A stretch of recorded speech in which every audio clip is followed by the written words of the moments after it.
पखी फितरत जी सब खां खूबसूरत नज़म वांगुरु आहिनि जेके आवाज़ सां शाइरी कनि था। उन्हनि जी उॾाम इंसान जे अंदरि वसंदड़ आज़ादीअ जी ख़्वाहिश आहे, पर हाणे इमारतुनि जे कंगालनि में आसमान घटिजी वियो आहे।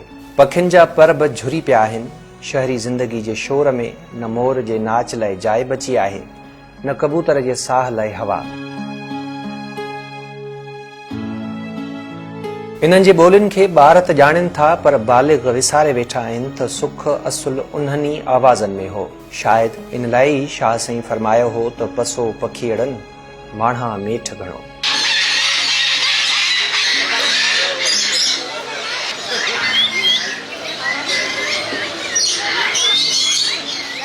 कंक्रीट जी हिन दुनिया में तोतो बि क़ैद थी वियो आहे ऐं तितर जो सॾ बि वाट विञाए चुको आहे। अॼु जा पखी हाणे बाज़ारनि में विकामनि था, मोहबत जी ॻाल्हि नथा कनि, पैसे जे अघ ते तुलनि था।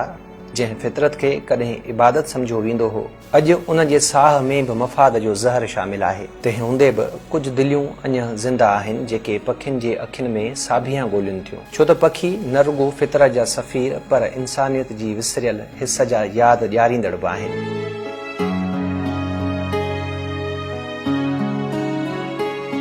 अहिड़नि दिलनि लाइ कराचीअ जी दिलि सदर में वाक़िए इम्प्रेस मार्केट जे ॿाहिरियां हिकु मुनफ़रिद मंज़र उभिरे थो, जिते हर आचर ते पखियुनि जी दुनिया आबाद थींदी आहे। तोता, कबूतर, तितर, मोर, कुकुड़ ऐं ॿियनि केतिरनि ई क़िस्मनि जा पखी हिते मौजूदु हूंदा आहिनि, जॾहिं त सीहड़, ॿिलियूं ऐं कुतनि सां चाह रखंदड़ बि हितां जो रुख़ कनि था। ही मार्केट सिर्फ़ ख़रीद विकिरे जो हंधु न, पर शौक़, मोहबत ऐं सुकून जी तलाश कंदड़ माण्हुनि जो मेलो आहे। केतिरई माण्हू फ़क़ति पखी ॾिसण लाइ अचनि था, उन्हनि जे आवाज़, रंगनि ऐं ख़ूबसूरतीअ मां दिलि जो सुकून वठनि था ऐं ख़ामोशीअ सां वापसि हलिया वञनि था। पुराणी बाज़ार आहे, ॾाढा हिते पंछी क़िस्म क़िस्म जा सुहिणा सुहिणा ॿाहिरि मुल्कनि जा हिते माण्हू ईंदा आहिनि परे परे खां ख़रीदारी करण जे लाइ। बस वैसे ही मिठू को देख रहा हूँ, वो तो थोड़ा सा अच्छा लगता है ना उनका। तोतनि जी क़ीमत संदन तरबियत, नसुल ऐं उमिरि ते आधारियल हूंदी आहे। नंढी उमिरि जा तोता वधीक विकामनि था,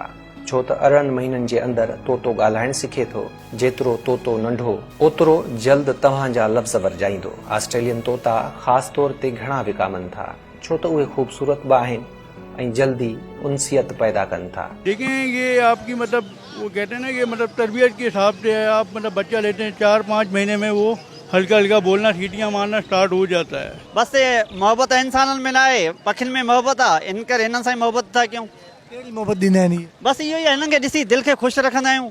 इंसानी जेके ग़म मिलंदा आहिनि उन्हनि खे हटाए बसि हिननि खे ॾिसंदो हर शइ दूर थी वेंदो आहे। जॾहिं हे दिलि वारियूं ॿोलियूं कंदा आहिनि, असांजे दिलि खे सुकून अची वेंदो आहे।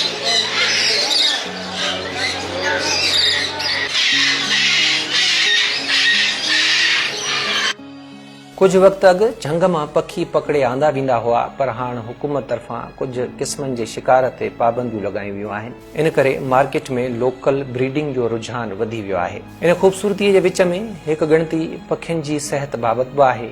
वापारी शिकायत कनि था त हाणे माण्हू पखियुनि जो सही ख़्यालु नथा रखनि। ग़लति दवाउनि, नाक़स खाधे ऐं वेटनरी सर्विसिस जी खोट सबबि केतिरा ई पखी मरी रहिया आहिनि। आगाही जी खोट बेहसीअ सां मिली इन्हनि हयातियुनि खे ख़तरे में विझी छॾियो आहे, जेके कंहिंजे दिलि जो सुख बणियल आहिनि। इलाज तो वो खुद पागलों की तरह करते हैं ना। अब से बुखार है, वो खांसी का सिरप पिला देते हैं।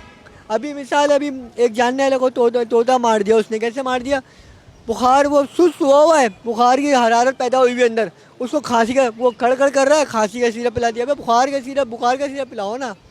अब तुम खांसी का सिरप पिलाओगे तो नींद में सो जाएगा। इम्प्रेस मार्केट जी ही आचर वारी मार्केट वापार लाइ नाहे, पर उन्हनि लम्हनि लाइ आहे जिते दिलनि खे रंग, सुकून, मोहबत ऐं फितरत सां ॿीहर मिलण जो मौक़ो मिले थो। जेतोणीकि महांगाई, सिहत जी लापरवाही ऐं कानूनी पाबंदियुनि सबबि ही शौक़ हाणे महदूद थींदो पियो वञे, पर कराचीअ जा शौक़ीन अञा बि तोतनि जी ॿोलीअ में सुकून ॻोल्हिनि था।